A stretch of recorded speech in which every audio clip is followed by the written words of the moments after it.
वज़ीर आज़म नरेंद्र मोदी रोजगार मेले के तहत आज वीडियो कॉन्फ्रेंस के जरिए 71,000 नए भर्ती होने वालों को सौंपेंगे तकर्रुरी नामे। रोजगार पैदा करने को अव्वलीन तरजीह देने के वज़ीर आज़म के आज़म की समत में ये एक बड़ा कदम।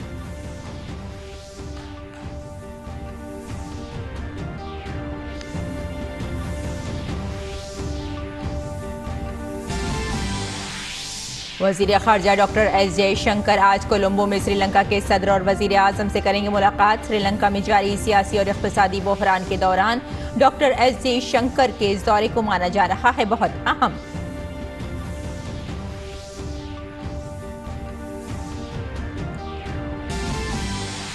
भारतीय जनता पार्टी के सदर जेपी नड्डा आज उत्तर प्रदेश के गाजीपुर के दौरे पर। नड्डा पार्टी ओहदेदारों और कारकुनों के साथ मीटिंग के साथ ही एक जलसाए आम से भी करेंगे खिताब।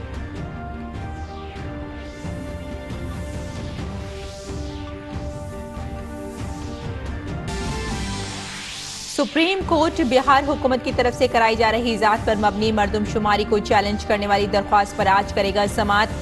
अर्जी में कहा गया था कि मरदमशुमारी कराने का हक मरकजी हुकूमत को है, रियासतों को नहीं।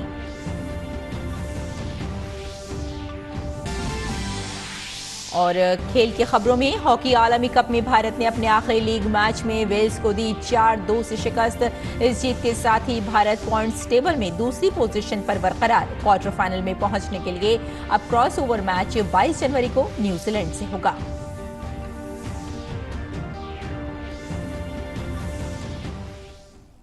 आदाब नाज़रीन, खबरनामे में आपका इस्तकबाल है। मैं हूं आपके साथ रेशमा फारूकी। तफसील से आइए अब खबरों पर नजर डाल लेते हैं। वज़ीर आज़म नरेंद्र मोदी रोजगार मेले के तहत आज वीडियो कॉन्फ्रेंस के जरिए 71,000 नई भर्ती होने वालों को तकर्रुरी नामे सौंपेंगे।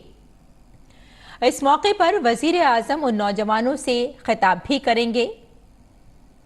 रोजगार मेला रोजगार के मौके पैदा करने के अमल को अव्वलीन तरजीह देने के वज़ीर आज़म के अहद को पूरा करने में बेहद मददगार साबित हो रहा है।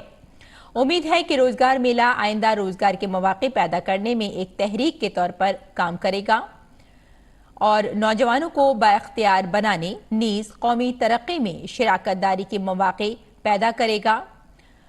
मुल्क भर से मुंतखब किए गए नौजवानों को भारत सरकार के तहत जूनियर इंजीनियर, टीचर जैसे मुख्तलिफ ओहदों में शामिल किया जाएगा। ये नई तकर्रुरियां नौजवान नर्स, डॉक्टर, समाजी सिक्योरिटी अफसर, पीए, एमटीएस जैसे ओहदों पर भी की जाएंगी। वज़ीर ख़ारजा डॉक्टर एस जयशंकर श्रीलंका के दौरे पर हैं। एस जयशंकर आज कोलंबो में श्रीलंका के सदर और वज़ीर आज़म से मुलाकात करेंगे। श्रीलंका में जारी सियासी और इक़्तिसादी बहरान के दरमियान डॉक्टर जयशंकर का ये दौरा काफ़ी अहम माना जा रहा है। इससे कबल वज़ीर ख़ारजा ने कल कोलंबो पहुंचने के बाद श्रीलंका के वज़ीर ख़ारजा अली साबरी से मुलाकात की। इस दौरान दोनों रहनुमाओं के दरमियान कनेक्टिविटी, तवानाई, सनत, सेहत के अलावा भारत श्रीलंका शराकत दारी जैसे मौजू पर तबादला ख्याल हुआ।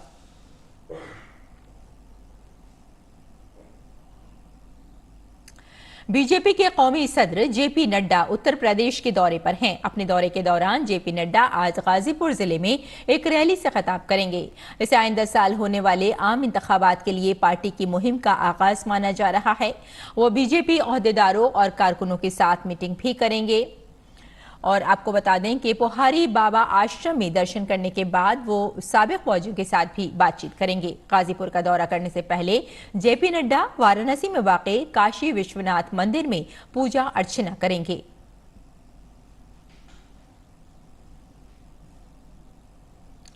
भारत की सदारत में हो रही G20 कॉन्फ्रेंस से कबल मुल्क में मुख्तलिफ कामों की मीटिंगें हो रही हैं। इसी सिलसिले में केरल के तिरुवनंतपुरम में जारी G20 के हेल्थ वर्किंग ग्रुप का आखिरी दिन है। इससे कबल कल इस मीटिंग में डिजिटल हेल्थ में इख्तरात, यूनिवर्सल हेल्थ कवरेज पर मबनी ताउन जैसे मौज़ूआत पर बात हुई।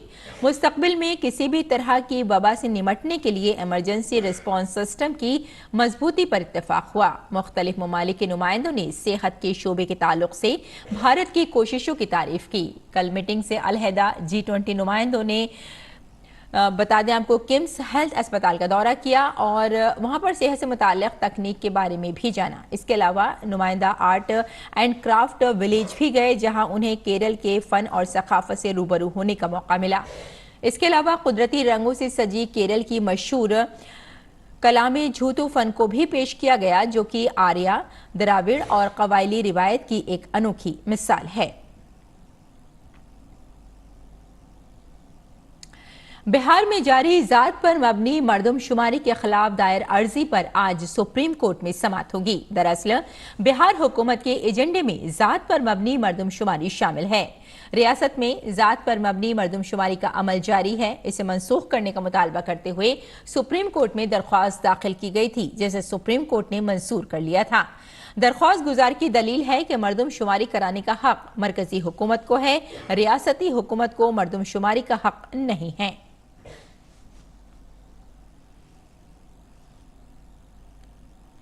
Competition commission of India (CCI) के जरिए गूगल पर लगाए गए जुर्माने के हुक्म पर सुप्रीम कोर्ट ने दखल देने से इनकार किया है। अदालत ने गूगल की अर्जी को NCLAT को वापस भेजते हुए NCLAT को 31 मार्च तक गूगल की अर्जी पर फैसला लेने को कहा। अदालत ने जुर्माना अदा करने की मुद्दत में 1 हफ्ते की तौसी भी कर दी है।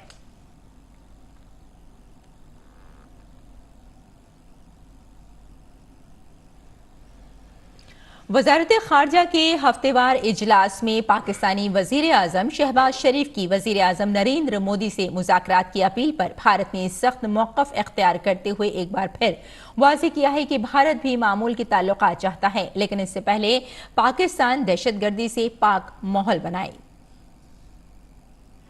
पाकिस्तान जो एक अरसे से भारत में दहशतगर्दी फैला रहा है, आज अपनी हेकड़ी खो चुका है। पाकिस्तान जो अपने बदतरीन माशी दौर से गुजर रहा है, उसका रवैया अब ढीला पड़ गया है। पड़ोसी मुल्क आज अमन की बात करता है।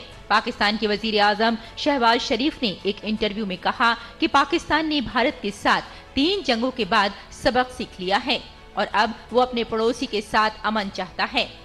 अल अरबिया टीवी को दिए गए इंटरव्यू में शरीफ ने वजीर आजम नरेंद्र मोदी से बातचीत की अपील भी की। अगरचे भारत ने एक बार फिर वाज़ेह किया है कि भारत भी मामूल के ताल्लुकात चाहता है, लेकिन इससे पहले पाकिस्तान को दहशतगर्दी से पाक माहौल बनाना होगा। हम हमेशा नॉर्मल नेबरली रिलेशंस चाहते हैं पाकिस्तान के साथ, पर एक कंड्यूसिव एटमॉस्फेयर होनी चाहिए जिसमें टेरर या हॉस्टिलिटी या वायलेंस ना हो। तो हमारी पोजीशन वही है। गुजरात फसादात पर बनी BBC दस्तावेजी फिल्म के बारे में वजारत खारजा ने वाज़ेह तौर पर कहा है कि ये नौ आबादियाती जहनियत से मुतासिर एक प्रोपेगेंडा है। ये प्रोपेगेंडा पीस है और सिर्फ इसका एक कोई डिस्क्रेडिटेड नैरेटिव जो कह रहा था उसी को बढ़ाने के लिए एक एफर्ट है। इसमें एक बायस जिसे कहते हैं और एक कंटिन्यूइंग कॉलोनियल माइंडसेट है और इसमें बिल्कुल ऑब्जेक्टिविटी नहीं है। दिखता है कि इन्होंने जिस ऑर्गेनाइजेशन और इंडिविजुअल्स इसमें जुड़े हुए हैं, इस क्लियरली कोई एक इसी नैरेटिव को बढ़ा रहा है और इस नैरेटिव से, इस स्टोरी से उन्हीं के ऊपर रिफ्लेक्शन है कि किस तरह के ऑर्गेनाइजेशन या इंडिविजुअल्स हैं। ऑस्ट्रेलिया में कुछ हिंदू मंदिरों की तोड़फोड़ की मजम्मत करते हुए वजारत खारजा ने कहा कि इस मामले को वहां की हुकूमत के साथ उठाया गया है और कसूरवारों के खिलाफ सख्त कार्रवाई का मुतालबा किया गया है। We are aware of actually recently a couple of temples that have been vandalized actually in Australia. We strongly condemn these such actions. These actions have also been publicly condemned by Australian leaders, community leaders, and I think religious associations there. Our Consulate General in Melbourne has taken up the matter with the local police. We have requested expeditious investigation, action against the perpetrators, and of course measures to prevent such incidents in future. The matter has also been taken up with the Australian government, both in Canberra and in New Delhi, and we are looking forward to the action that we've requested. Nepal के वजीर आजम की भारत के दौरे की ख्वाहिश के बारे में वजारत खारजा ने कहा कि वो खुशाइंद है। श्रीलंका की मदद के बारे में वजारत खारजा का कहना है कि वो अपने पड़ोसी मुल्क की हिमायत करता है और उसकी मदद कर रहा है। वजारत खारजा ने कहा कि वो आलमी गैर यकीनी सूरत हाल का मुस्तकबिल के मौजू पर अगले हफ्ते पीर को अटल बिहारी मेमोरियल लेक्चर का एहतमाम करेगी। तापस भट्टाचार्य की रिपोर्ट, DD न्यूज उर्दू खबरें। और भारत के लिए चीनी बरामद करने के मामले में साल 2021-22 एक तारीखी साल साबित हुआ है। चीनी सीजन अक्टूबर-सितंबर 2021-22 में भारत ब्राजील के बाद दुनिया में चीनी का सबसे बड़ा बरामदकार बनकर उभरा है। इस सीजन के दौरान गन्ने की पैदावार, चीनी की बरामदात, गन्ने की खरीद, गन्ने की बकाये की अदायगी और एथेनॉल पैदावार के सभी रिकॉर्ड टूट गए थे। सीजन के दौरान मुल्क में 5,000 लाख मीट्रिक टन से ज्यादा गन्ने की रिकॉर्ड पैदावार हुई, जिसमें तकरीबन 3,574 LMT गन्ने की चीनी मिलों में पेराई हुई। इससे 394 लाख MT चीनी की पैदावार हुई, जिसमें 36 लाख MT चीनी का इस्तेमाल एथेनॉल की पैदावार में किया गया और चीनी मिलों के जरिए 359 LMT चीनी की पैदावार हुई।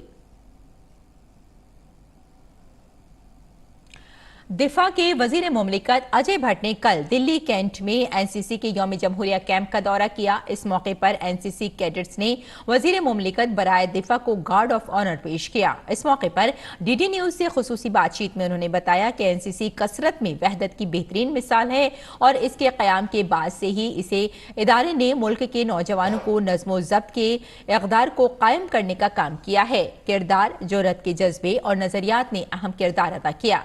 वजीर मुमलिकत बराए दिफा ने एनसीसी में गुजारे गए अपने दिनों को भी याद किया।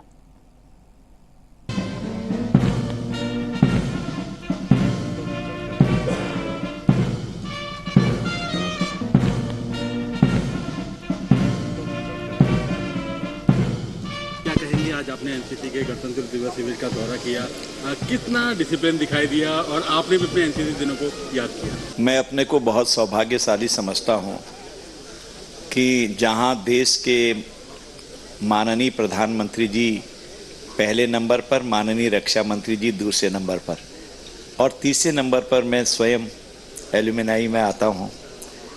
और बचपन की यादें आती हैं जब हम एनसीसी के कैडेट हुआ करते थे, याद ताज़ा हो जाती है। और वही अनुशासन, वही आदतें आज तक हैं। समय का सदुपयोग करना, राष्ट्र के प्रति समर्पण, अगर पानी का नल खुला है, बह रहा है, कहीं हो भाग के जाके उसको बंद करना, कहीं बिजली की तार लटक रही है तो उसकी सूचना देना, क्योंकि ये सब हमारी प्रॉपर्टी है। देश की मतलब मेरी, ये भावना जो एनसीसी में जागृत होती है, अनुशासन का उत्कृष्ट नमूना अगर देखना है तो एनसीसी में आके देखना चाहिए। हमारे बच्चे घुड़सवारी सीख रहे हैं, हमारे बच्चे खेल में पारंगत हैं, बॉक्सिंग जानते हैं, जहाज़ चलाना जानते हैं, नाव चलाना जानते हैं।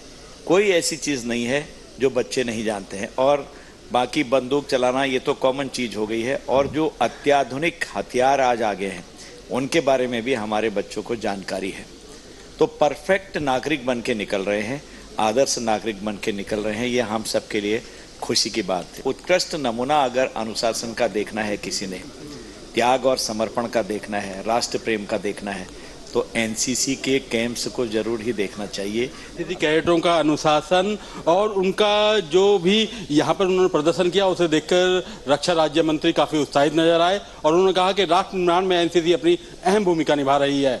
कैमरामैन सुमित नौडियाल के साथ गिरीश निशाना, डीडी न्यूज, दिल्ली। राजधानी दिल्ली समेत शुमाली भारत की कई रियासतों में शदीद सर्दी से कुछ राहत मिली है। कुछ रियासतों में कल से सर्द लहर में कमी आई है। हालांकि मौसम अब भी करवट ले रहा है। जहां सुबह और शाम सर्दी लोगों को परेशान कर रही है, वहीं दिन में धूप की वजह से लोग राहत महसूस कर रहे हैं। दूसरी जानिब अगर पहाड़ों की बात की जाए तो पहाड़ी इलाकों में बर्फबारी का सिलसिला जारी है।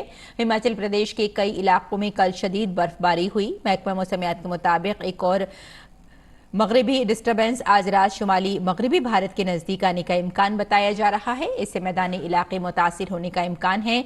इसके असर से 20 से 22 जनवरी को जम्मू कश्मीर, लद्दाख, हिमाचल प्रदेश और उत्तराखंड में हल्की से दरमियानी बारिश और बर्फबारी का इम्कान है।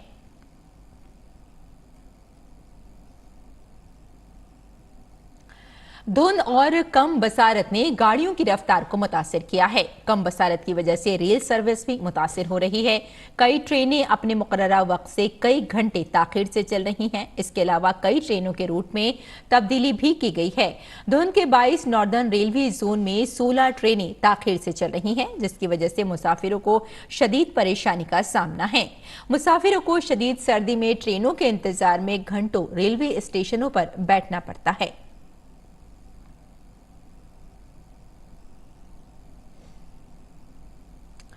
ओडिशा में खेले जा रहे FIH मर्द हॉकी वर्ल्ड कप के अपने तीसरे मैच में हिंदुस्तान ने वेल्स को 4-2 से हरा दिया। इस जीत के बाद भारतीय टीम ग्रुप डी में दूसरे मुकाम पर रही। अब क्वार्टर फाइनल में जगह बनाने के लिए क्रॉस ओवर मुकाबले में 22 जून को न्यूजीलैंड के साथ खेलना होगा। भारतीय टीम के टॉप पर काबिज इंग्लैंड के बराबर 7 पॉइंट्स हैं, लेकिन गोल के फर्क में टीम इंडिया पीछे रह गई है। इंग्लैंड ने भारत के मुकाबले ज्यादा गोल किए। वेल्स के खिलाफ मैच में भारत की जानिब से शमशेर सिंह, आकाशदीप सिंह और कप्तान हरमनप्रीत कौर ने गोल किए। दिल्ली में जारी इंडिया ओपन बैडमिंटन टूर्नामेंट में साइना नेहवाल का सफर आखिरी 16 में खत्म हो गया। आखिरी 16 के मैच में उन्हें ओलंपिक चैंपियन चीन की चिन यूफी के हाथों 21-9, 21-12 से शिकस्त का सामना करना पड़ा। फुटबॉल लीजेंड रोनाल्डो ने फीफा आलमी कप के बाद एक बार फिर अपनी सलाहियतों का मुजाहरा किया।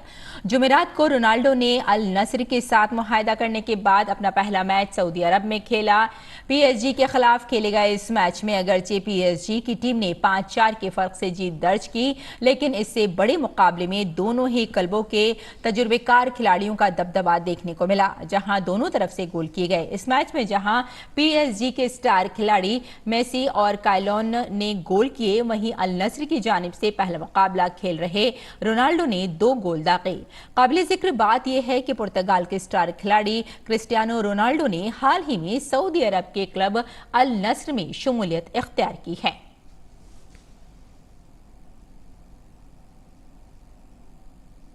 नाज़रीन, बच्चे किसी भी मुल्क का मुस्तकबिल होते हैं। उनको संवारने से दुनिया संवर जाती है, लेकिन दुनिया भर में बच्चों की एक बड़ी तादाद ऐसी भी है जो तालीम और तरबियत से कोसों दूर है।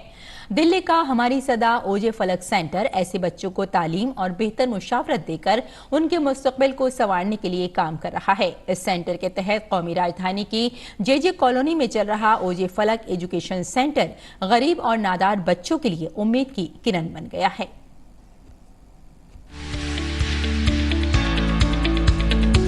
दिल्ली के मदनपुर खादर में तालीम और हुनर की तरक्की के मैदान में कुछ करने का जज्बा रखने वाले गरीब और नादार तलबा के लिए हमारी सदा NGO ओजे फलक सेंटर किसी नेमत से कम नहीं है।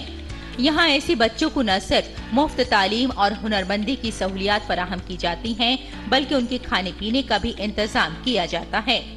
खास बात यह है कि जिन बच्चों ने पढ़ाई दरमियान में छोड़ दी है या ऐसे बूढ़े जो पढ़ना लिखना चाहते हैं, उनके लिए मुफ्त तालीम का मुकम्मल इंतजाम किया गया है।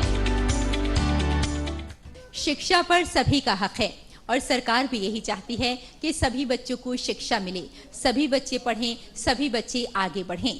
और हमारी सदा भी एक ऐसा इंस्टीट्यूट है जो गरीब बच्चों को फ्री कोचिंग दे रही है ताकि ये बच्चे मुख्य धारा से जुड़ सकें।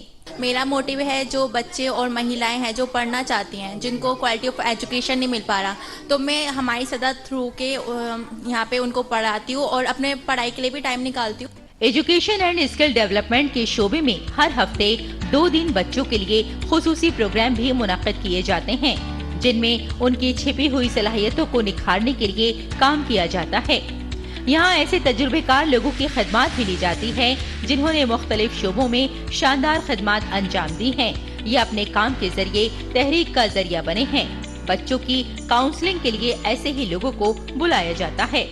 मैं बच्चों को तो मुझे बहुत पसंद है, तो मैं यहाँ काफ़ी आती रहती हूँ, यहाँ और अदर स्लम एरियाज़ जहाँ मैं बच्चों को इनकरेज करती हूँ कि वो पढ़ाई करें और स्कूल जाएं और आगे बन के मतलब आगे बड़े हो के कुछ ना कुछ बने। मतलब ज़रूरी नहीं है कि वो पायलट ही बने, पर एक इंस्पिरेशनल स्टोरी की तरह या इनकरेजमेंट की तरह मैं आती रहती हूँ और मुझे अच्छा लगता है इनके साथ काम करना।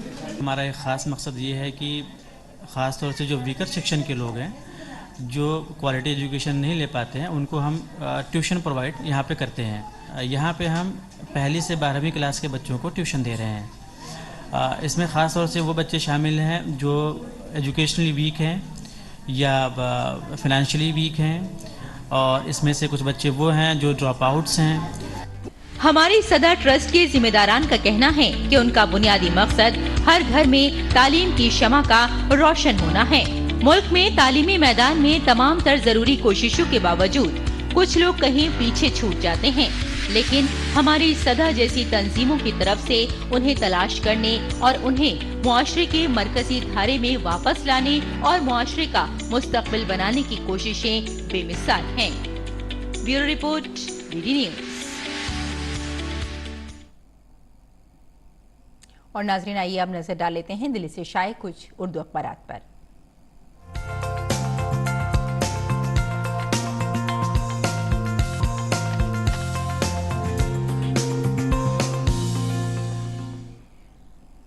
अखबारात के जायजे में सबसे पहले बात रोजनामा राष्ट्रीय सहारा की। राष्ट्रीय सहारा के सफ़े अव्वल की सुर्खी है, गुजरात फसादात पर BBC की दस्तावेजी फिल्म एक प्रोपेगेंडा है। आपको बता दें कि वजारत खारजा के तर्जुमान अरिंदम बागची ने कल एक प्रेस कॉन्फ्रेंस के दौरान ये बात कही। साथ ही उन्होंने ये भी कहा कि मखसूस गलतफहमी को फरोग देने के लिए बनाई गई फिल्म जानिबदारी और झूठ पर मबनी है। इसके अलावा भी कई अहम मुद्दों पर उन्होंने कल बातचीत की। और इसी अखबार की अगली सुर्खी पर नजर डाल लेते हैं। आपको यहाँ ये बता दें कि वजीर आजम न्यूजीलैंड जेसिंडा आर्डन का मुस्तैफी होने का ऐलान हो चुका है, और उस पर उन्होंने कहा कि मैं एक इंसान हूँ, एक वक्त आता है जब आपको फराइज से अलग होना ही पड़ता है। बहुत उन्होंने जज्बाती तौर पर ये ऐलान किया और बहुत अच्छी और खूबसूरत बात करके वज़ीर आज़म न्यूजीलैंड ने अपने मुस्तैफ़ी होने का ऐलान कर दिया है। और नाजरीन, अब नज़र डाल लेते हैं रोजनामा हिंदुस्तान एक्सप्रेस पर। हिंदुस्तान एक्सप्रेस की नाजरीन ये हमने खबर ली है। आपको बताते चलें कि जामिया मिलिया इस्लामिया की vice chancellor professor Najma Akhtar को एजाजी कर्नल रैंक से सरफराज किया गया है। और अगली सुर्खी पर नज़र डाल लेते हैं। सभी जानते हैं नाजरीन के अब एडमिशन्स का दौर शुरू होने जा रहा है, और उसी ताल्लुक से नर्सरी क्लास में दाखिले की पहली फहरिस्त आज होगी, और फहरिस्त आने के साथ ही स्कूलों में दाखिले शुरू हो जाएंगे। फीस ऑनलाइन और ऑफलाइन हम जमा करा सकते हैं। और अब नजर डाल लेते हैं रोजनामा हिंदुस्तान एक्सप्रेस पर। टीम इंडिया ने वेल्स को 4-2 से शिकस्त दी है, और क्वार्टर फाइनल में पहुंचने के लिए क्रॉसओवर मैच में न्यूजीलैंड से मुकाबला अब होगा। और अगली खबर पर नजर डाल लेते हैं। वर्ल्ड कप में 5 अरब लोग जुड़े फीफा में, जहां team India hockey world cup में कल, ये तो हमने आपको बता ही दिया, साथ में ये भी बता दें कि एक रिकॉर्ड के मुताबिक इस बार वर्ल्ड कप फुटबॉल मुकाबले में 5 अरब लोग इस बार जुड़े हैं, और ये एक रिपोर्ट के बाद बात निकलकर सामने आई है। और अब नजर डाल लेते हैं अगली खबर पर। अफगानिस्तान में सर्द लहर का कहर है, और 70 अफराद यहाँ पर हलाक बताए जा रहे हैं। शदीद सर्दी है, जिस वजह से लोग काफ़ी परेशान हैं, और जमा देने वाली सर्दी में लोग बहुत ज़्यादा परेशानी के आलम में ज़िंदगी गुजार रहे हैं। और आइए अब लौटते हैं बुलेटिन की जानिब और नज़र डाल लेते हैं मौसम के मिजाज पर।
तो नाजरीन, इस बुलेटिन में फिलहाल इतना ही, लेकिन जाने से पहले आपको लिए चलते हैं चीन, जहां टाकी माकन रेगिस्तान में इन दिनों बर्फबारी हो रही है। रेगिस्तान में बर्फबारी के बाद नज़ारा कुछ ऐसा है जैसे ये बर्फ नहीं बल्कि चांदी हो। आप बर्फबारी के इन खूबसूरत नज़ारों का लुत्फ उठाएं और हमें यहीं इजाज़त दें। आदाब।